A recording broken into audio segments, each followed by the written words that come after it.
Hi everyone. So I hope you are not too sleepy by now. I guess that's the last. Is it the last talk, Mushon? Yeah. So it's hard to give the last talk because before the panel, yeah.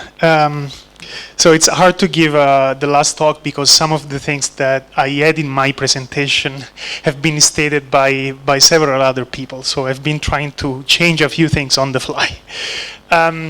So before I start, I want to thank you for inviting me. I'm so happy to be here. I always wanted to visit Israel, and so far I couldn't. It's interesting to see, as an Italian coming from New York, to see how much more similar Israel is to Italy than New York or other places I visited or I lived in before. So it's a really, really good feeling, this kind of laid back and not worrying. We are very late and nobody cares, and that's fantastic. I'm so happy that nobody cares. I love that. Just not, yeah, I cannot use bad words, but okay. So I didn't know what kind of title to give. This is still tentative. It's towards explaining explanatory visualization. It's going to be a little long, but hopefully you're not going to sleep. I'll try to make it lively. So I think if you are here, we all know that visualization is everywhere now. And that's amazing, especially for me. I mean, I've been in this field now for, let's say, 10 years. Counting when I was a student and all the rest, maybe even more, and it's really amazing. Just to mention a few names, I mean, New York Times, The Guardian, Washington Post Graphics, Bloomberg Business, and this is just news, right? And then we have tools everywhere, libraries to code visualization like D3 that is amazing, Tableau, and so far I could actually spend the whole hours talking about amazing developments in visualization. Everyone is super excited.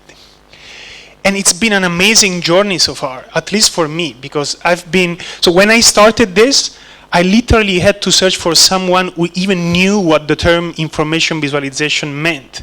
So I remember wanting to do a PhD in information visualization and not being able to find a professor who actually even knew what I was talking about. So that was hard.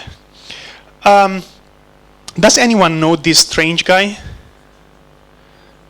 No, okay. So that's my story. So this is Howard Rheingold. He's a scientific writer. And he wrote a couple of amazing books, at least from my perspective, because these books introduced me to the world of research, of graphics, and more in general to the idea of developing interactive systems that help people do amazing things with information. So even though his books didn't talk directly about information visualization, the first one that I read talked about virtual reality, which interesting is coming back now after many, many years. And the book is all about amazing researchers around the world coming up with interactive technologies to help scientists make fantastic discoveries. For instance, I remember very well this chapter on manipulating molecules and being able to as a chemist, being able to discover new molecules. I was really, really fascinated by this concept. And then there is another one that is called Tools for Thought, that actually was written much, much earlier, but I discovered only later. And for me, this is a sort of manifesto, because it's really like the idea of computing systems should actually help people do things that otherwise they won't be able to do and expand their body and their mind. It's kind of like being able to be what I call a cognitive cyborg.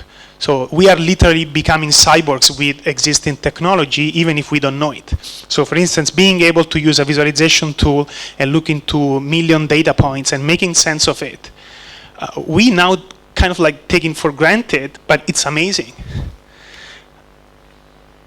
So in the book, one of the main figures that is discussed is Douglas Engelbard, who, among many other things, he invented the mouse.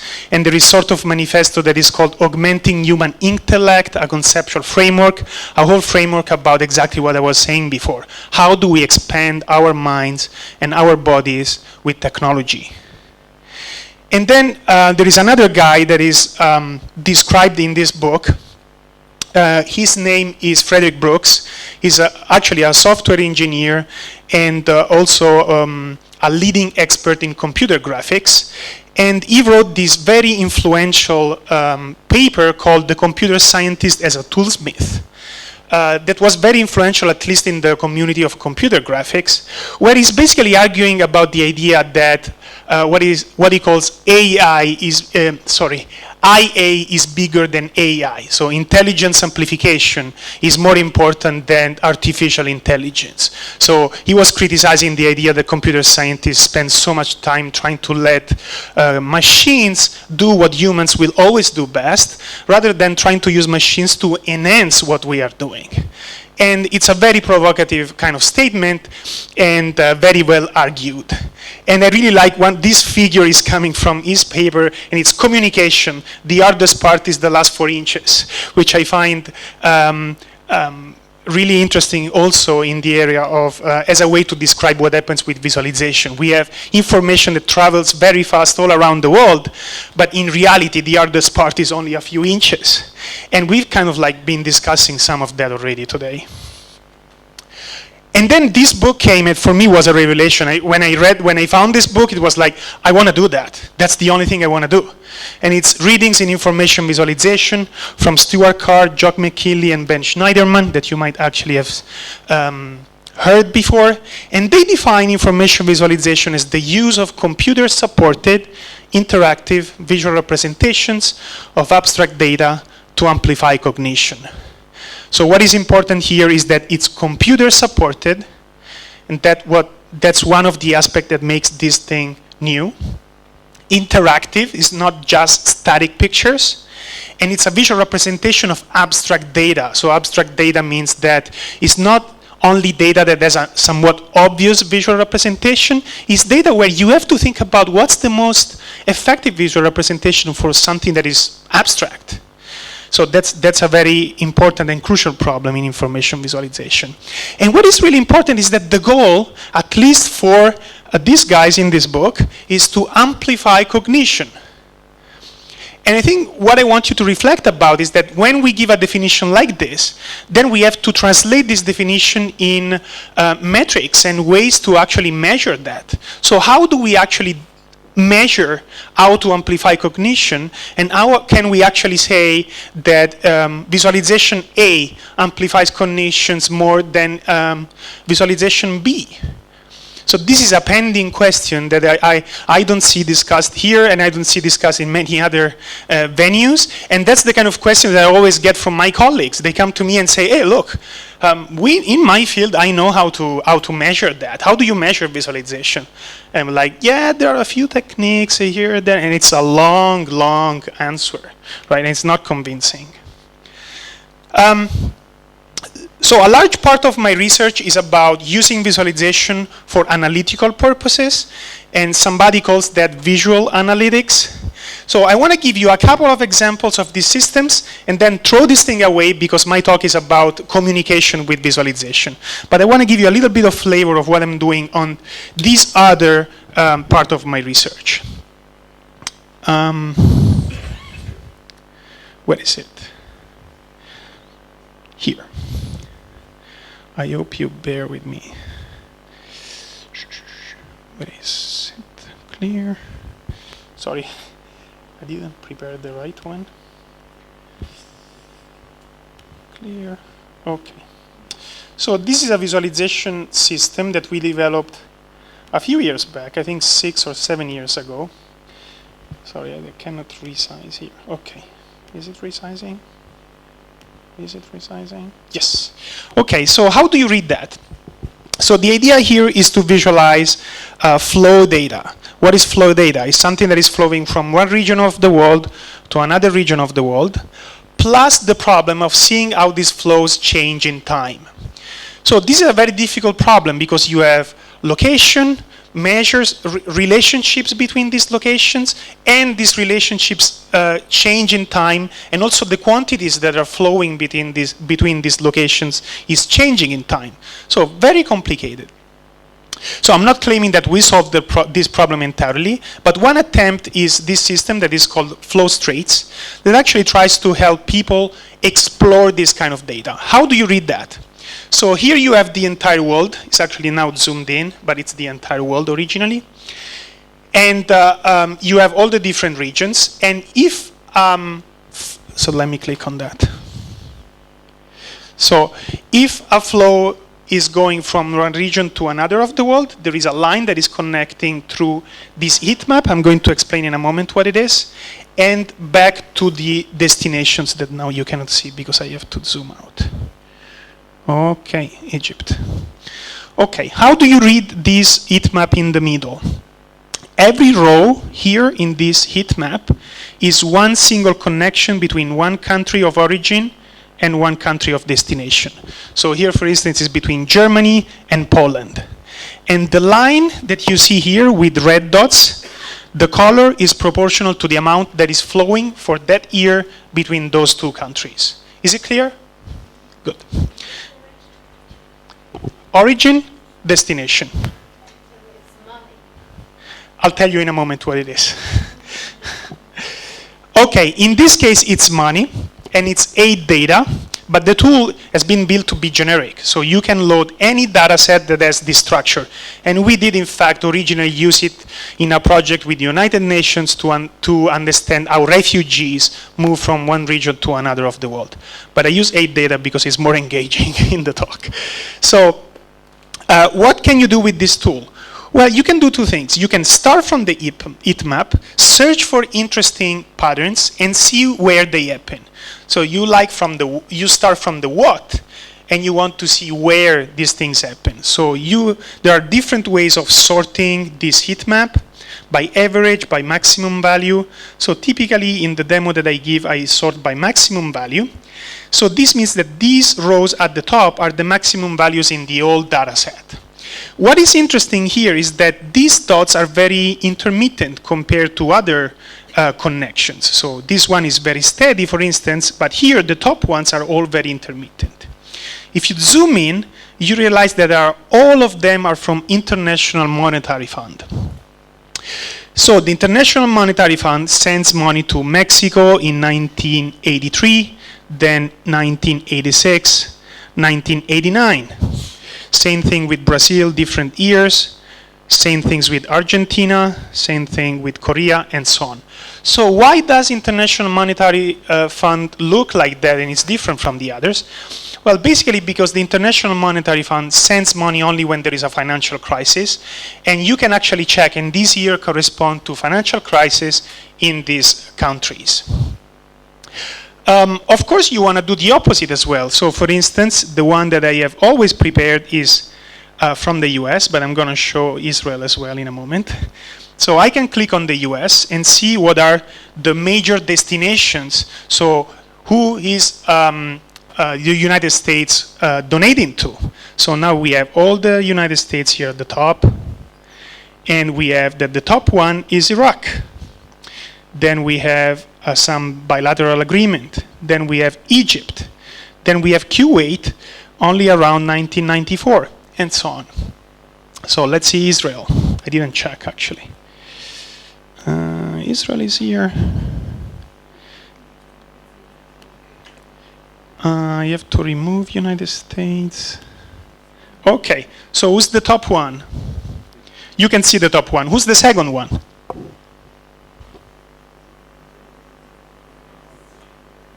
Do you know? Russia? Germany? Who says Germany? Okay, you're good. So the second top one is Germany. Then you have, this is the International Bank for Redevelopment. Then you have France, and so on. Okay, so just to give you a flavor of what a visual analytics tool looks like.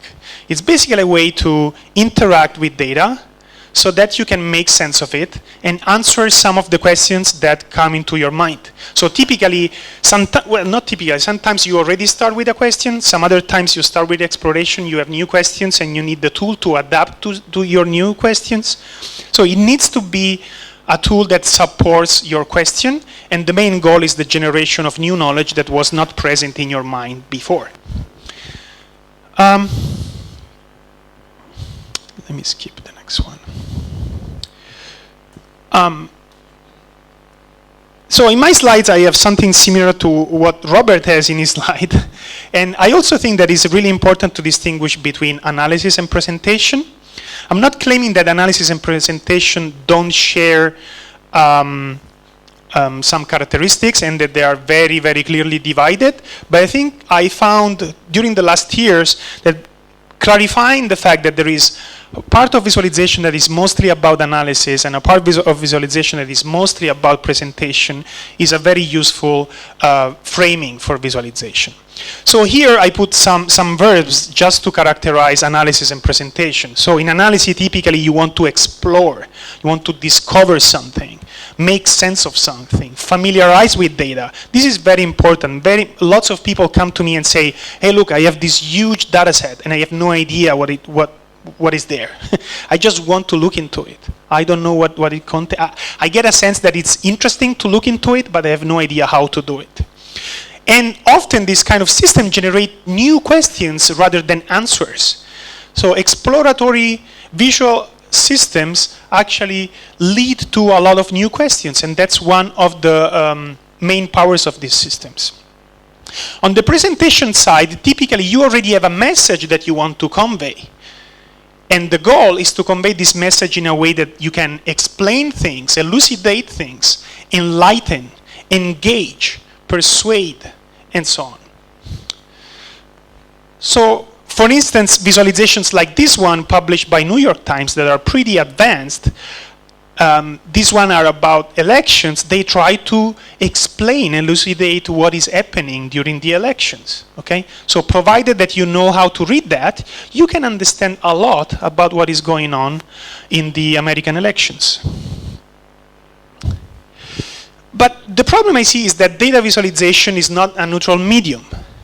It can enlighten, but it can also obfuscate. So I think by now this is clear, especially after the presentation of Mushon. It's very easy to deceive or at least to make things harder with visualization. So it's not neutral.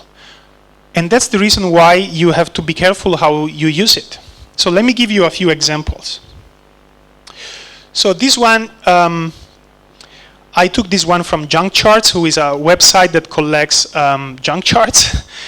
So this is called A World of Drugs. Global spending on medicine is expected to soar in the coming decade, with most of the growth coming in the emerging markets, blah, blah, blah.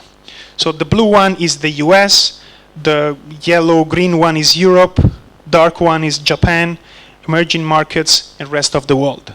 So now if I ask you, the market in the US, is it growing or is it shrinking? Who says growing? Raise your hand. Okay, at least someone. Who says shrinking? Okay, so actually, if you look at the percentages, the numbers here, you can see that it's shrinking, but the size of this segment is actually growing, okay? And this is only one of the problems of these charts. And if you represent this with the boring chart, at least answering to these questions is much easier. So I'm not saying that that's the chart you have to use in a magazine, but just to give you an example of what kind of problems may happen. This is another one. This has been presented by Bill Gates a couple of years ago. And it's years of life lost by disease. So the size of each rectangle is the years of life lost in 2010 for a given disease. And color represents percentage of change between 2005 and 2010, only 2 years. And this is the legend to understand how to interpret this chart. So here you have infectious diseases and birth problems, injuries, and non-communicable diseases. These are the three shades, the three hues, and then there are different shades for the percentage. So now if I ask you, what are the diseases where there has been a negative increase? Are there diseases where there has been a negative increase? A decrease? Yellow, which yellow? It's all yellow there.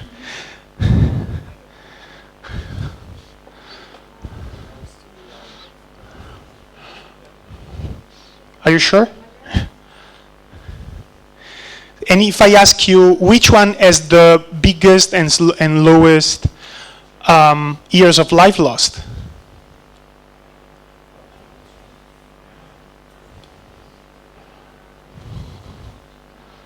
So it takes time, right?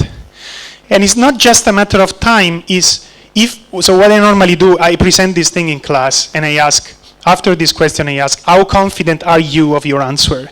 And I think this is something that I don't see discussed enough in visualization. It's not just a matter of being able to understand something faster or better. It's also about how confident are you of the information that you extracted on your own from a chart. I think this is a very interesting aspect that is not discussed enough. And this is a different representation of the same data. And here you can clearly see which ones are growing, which ones are shrinking, and what's their order. And this is the years of life lost. Okay? Once again, this is maybe boring, but at least in terms of readability, it's much better. This is a very interesting study published in the British Medical Journal in 1999. And this is extremely fascinating because here we have controlled experiment about what decisions doctor would make about trials, whether they had to discontinue a trial or not, using 4 different representations. So they are actually using real doctors for this test, and they present all these different representations and ask them whether a certain trial should be discontinued or not. And they have some sort of ground truth to check whether this is correct or not, okay? So can you guess which one is the best?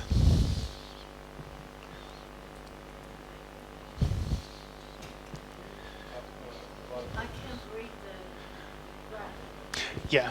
So here you have conventional treatment, investigational treatment, poor prognosis, good prognosis, same thing here.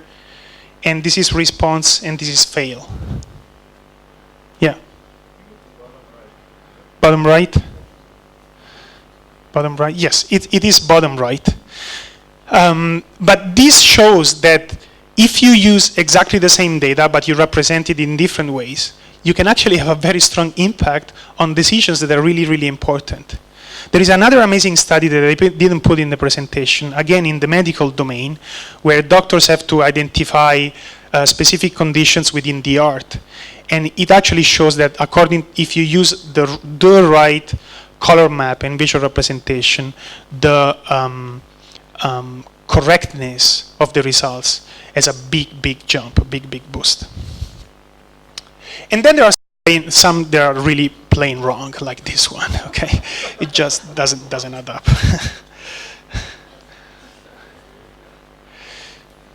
So, most of the academic InfoVis community has focused on discovery and sense making that I do believe are really, really important, and there is a lot of interesting work to do there, but only tangentially on presentation. And that's the reason why some of the research that we do in my lab is about using visualization as a presentation tool. But the huge success of visualization in recent years is largely due to what I call explanatory visualization. So visualization that explain things to a large population. And this is undeniable. If today we are here talking about the huge success of visualization, a large portion of that is due to explanatory visualization, we like it or not. So that's the reason why I think it is very important to study this phenomenon. So first of all, I believe we don't really know how much, we really don't know much about how people use and perceive these visualizations. We have a little bit of experimental evidence, a little bit of theory, but we don't know much. So for instance, what is the impact of showing a visualization to a person? What am I changing in a person's mind after showing some of these visualizations? Second, we don't know much about how people create them, which is also very interesting. For instance, what are their cultural norms, knowledge, and beliefs? And I'll tell you more about that later. And we don't even have good metrics. What should we optimize for? So if I want to be able to say that one visualization is better than another, we can have huge debates, and people are actually having these huge debates, right? Because it's not clear. And I think we really need to discuss this further, but not just discuss, also understand under what conditions we need to measure a visualization with certain metrics and when we have to use different metrics. So now I want to show you some initial steps from my lab. I'm not claiming that we solved any of these problems. It's just some initial humble steps in this direction. So the first one is called the persuasive power of data visualization, and this stems from a curiosity. So a few years back, I had a talk in Canada somewhere in front of a very large audience, and at the end of my talk, this guy raises his hand and says, so if I use visualization, can you tell me that I can persuade my boss that a certain action needs to be taken? And I remember clearly trying to articulate an answer, and then I stopped and I said, look, the most honest answer I have is I don't know. I have no idea, and I don't even know if anyone has studied that in the past. Then a few years passed, and then finally I decided we should try that, and it was a terrible. I don't want to do it again, but I'll show you the end results, but there is a whole story behind that. It's been 1 year of very hard work. And yeah, if you want to have the details about that, we can talk about it offline. So the main questions we ended up researching is, does graphical depiction of data have a more persuasive power than other media, and more specifically, text and table? So for instance, one of the questions and cases that we used, and we used many of them, is, do video games induce kids to be violent? And in order to support this question, you can either show a chart or a table. In this case, this chart and table come from a scientific study showing the results of responses of children for playing computer games. The blue ones are non-violent reasons, the red ones are violent reasons. And this is made to persuade you. You see a lot of blue and you think, no, this doesn't happen. I don't believe that. At least that's our hypothesis. But when you see a table like this, you don't see this blue and red thing. So maybe you think, I don't know. Okay, it depends. And there are many, many examples like this one. So what do? I don't want to go in details. This is the whole pipeline of our study. But what is important here is to, what is that? Is it my time? Wow, okay. So what is important here is that we basically record the opinion of a person before being exposed to a chart or a table and some text, and after, and see what is the difference in what is called attitude change. Does the attitude of a person changes more after being exposed to a chart rather than a table? So the answer is it depends, at least from our results. And it mostly depends on what is the initial attitude of a person. So if I am neutral and I don't have a predefined opinion about this topic, then yes, charts tends to be more persuasive than tables. But if I already have a very strong opinion, from our study, it looks like you might actually, if you change your opinion more if I show you a table or not. And these are some of the results. So here you can see charts versus table. This is neutral or weakly polarized, so people who don't have a strong initial opinion, and these are people who are heavily polarized, and as you can see, you have a switch. Charts are more powerful here, and tables are more powerful here, and this is summarizing the same results. What is even more interesting is that in this research, we tried to collect reasons for changing or not changing opinion. So people have been manually writing what was their reason for changing or not changing their opinion.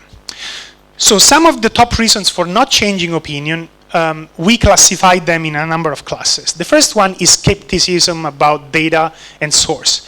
So some people say, I don't believe what you are saying because I don't trust the data and I don't trust the source that is originating, that is creating the data, which makes sense. The second one is skepticism about the logic. So they do believe the data, they do trust the data and the source, but they don't trust the logic that we presented. Another one that I find really, really interesting, it's called anchoring to core belief. And these are people who say, look, it doesn't matter what you show me, I won't change my attitude, my opinion. And I find this somewhat frightening and interesting as well. So it's just like, I don't care what you are showing to me. I won't change my opinion. Some are not persuaded because they find the thing too complex, and because of that, they don't want to change their opinion. And some of them, they are just already persuaded, so they cannot be more persuaded. Reasons for opinion changed, so the opposite. So the first one is struck by evidence. So some people write, oh, I was unsure after seeing these charts or these tables. It's clear to me that it must be this way. Second one is more persuaded. So people were already persuaded, but they are more persuaded after being shown charts. And the last one is also very interesting. It's a very well-known effect in persuasion studies. It's called boomerang effect. So people who actually after being exposed this argument are less persuaded than at the beginning. Here are some sentences that I extracted from the study, from the participants, that are relative to understanding the role of charts in their decision. These are very interesting. So this one, I already knew that increased incarceration didn't lower crime, but I wasn't sure of the statistics. To see it on the graph is really eye-opening. I was influenced by the bar graph showing the reason why the survey respondents played video games. Seeing the graphs conflicted with my previous opinion, so I feel like I need to reevaluate my stance in a way. So we do have at least anecdotal evidence that charts have a very powerful effect on some people. Second study is about deception. So how deceptive is deceptive visualization? So what is really interesting is that the fact that it is possible to deceive with charts and visualization has been argued for many, many years.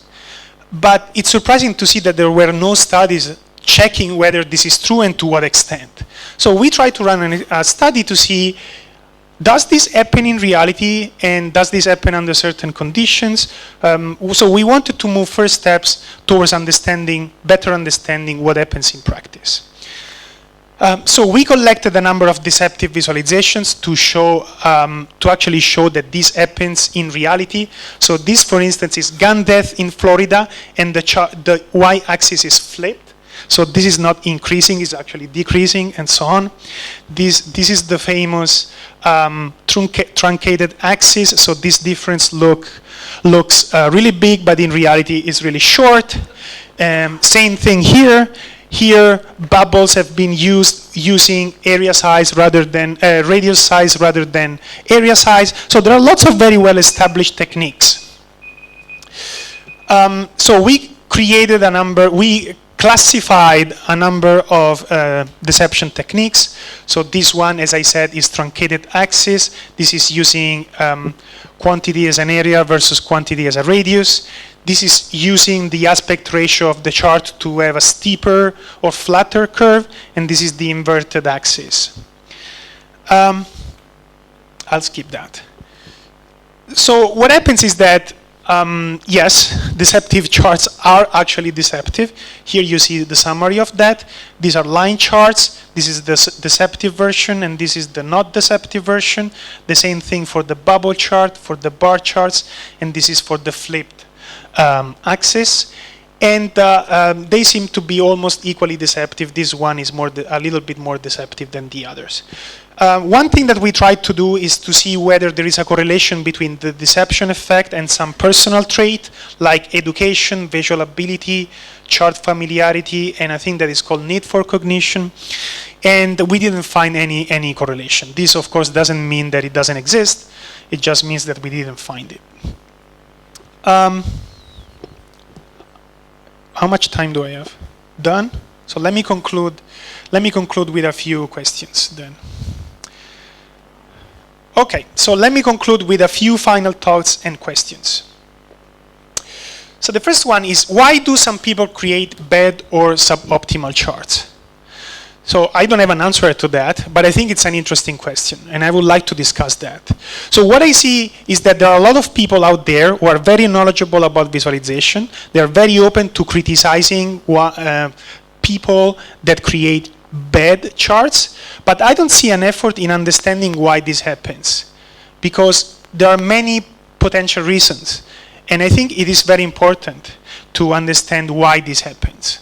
So I think it is very important to look at the social side of visualization, understand the cultural norms, and the communities of practice. So for instance, I've been working a lot with climate scientists, and they have some good reasons for using some techniques that we experts call bad visualization. So I think it is very important. So we need more social scientists doing that. I am a computer scientist, and I'm not sure I should do that. So if you are a social scientist, I urge you to try to do some of this research.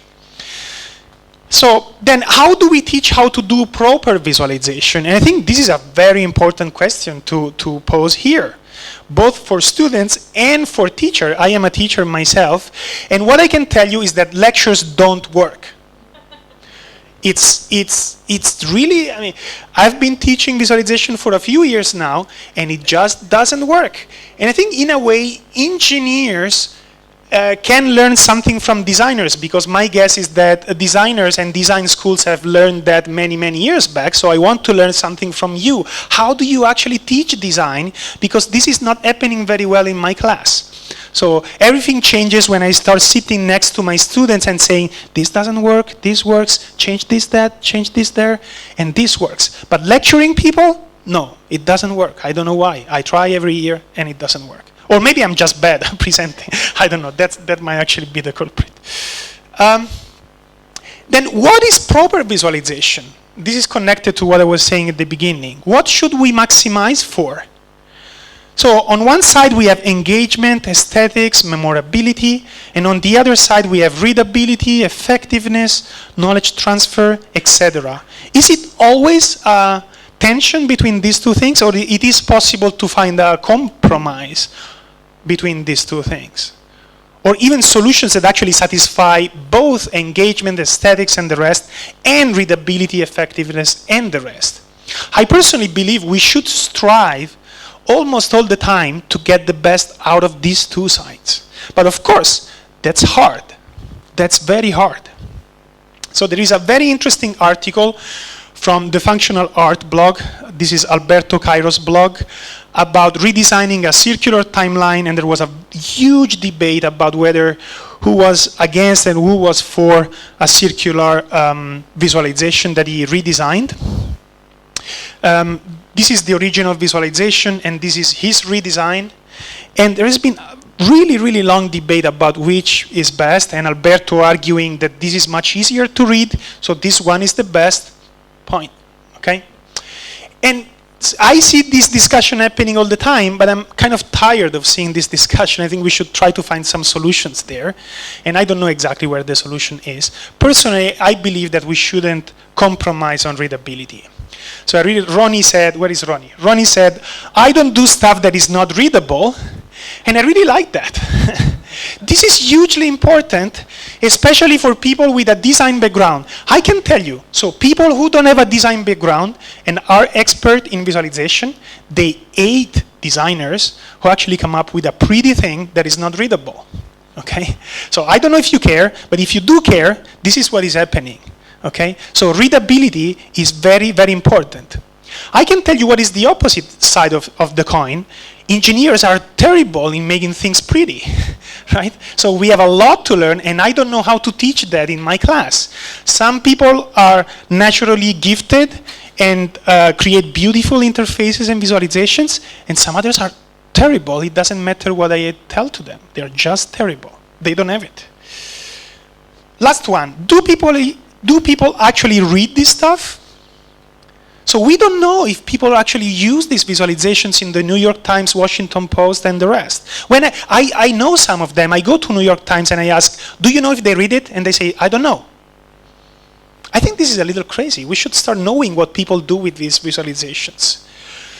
And last thing is, I don't think that everything is a story. That's another huge debate that we also had with Robert on our podcast. Where is Robert? Oh, Robert. I think we should be careful not overemphasizing this story aspect, which is important, but there are many other interesting and important aspects. For instance, I believe that there is not enough discussion about decision making. But decision making is huge. Think about what I've just shown. There are doctors out there who are making decisions using tables and charts every day. And these have an effect on our life. This is happening right now around the world. So we have to study that. That's really, really important. And similarly, scientific communication. I don't see enough discussion about scientific communication, but scientists use charts all the time in their presentations and in their papers. And some of them are terrible. I can tell you, I've been working with climate scientists. They are terrible, totally unreadable. Okay? So it's just not, how do you actually teach a scientist to create proper charts? That's important. So I want to conclude saying that if you want to know more about me, you can go to my blog that is called Fell in Love with Data, where I sometimes post something about visualization, very rarely right now. But there are some interesting posts there. And I am also the co-host together with Moritz Stefaner of a podcast that is called Data Stories, where we typically almost all the time we interview people from data visualization, or also from data in general, people working with data, and we interview them for 45 minutes, 1 hour or so. And this is a picture of me, Moritz, Robert here, and Alberto Cairo from one of our recent episodes. So if you are curious about visualization and you want to learn more, I think this can be a good source for you, and also a way to have fun while learning something. With this I conclude. I'm sorry I'm a bit over time. How do you pronounce that?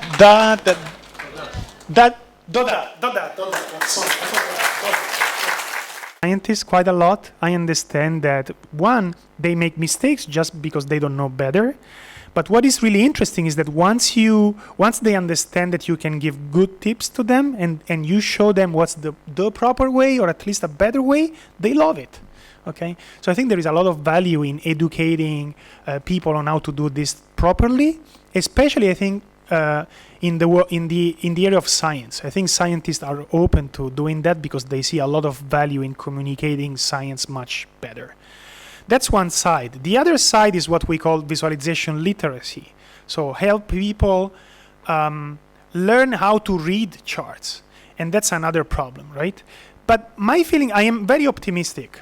I believe that it's a matter of time. If you think about it, it's only recently that we started communicating a lot of information visually and on such a widespread scale, right? Before, it used to be, charts used to be only in scientific publications or technical publications. Right now you have it on the New York Times and many other magazines and newspapers, right? So my guess is that this is going to happen. The more people are exposed to this stuff, the more they will be able to read it. At least that's my hope. I hope I'm right. You spoke earlier about D3 and other such tools which are becoming very, very powerful and easier to use. How dangerous do you see that becoming because of the fact that you do not really need to understand what you're doing? You can take some data, throw it into a system, and create something that looks very convincing, might even convince people of something. Do you think that such tools should have some of these rules built into them? Yes and no. So I think that it's a natural tendency of technology of being abused, and you can see that in almost every technology, right? And again, I think it's part of the process that people will get better and better in using this technology, right? I think it's like a camera, right? If you are a good photographer, you know how to use it, and if you're interested in it, you know how to use it.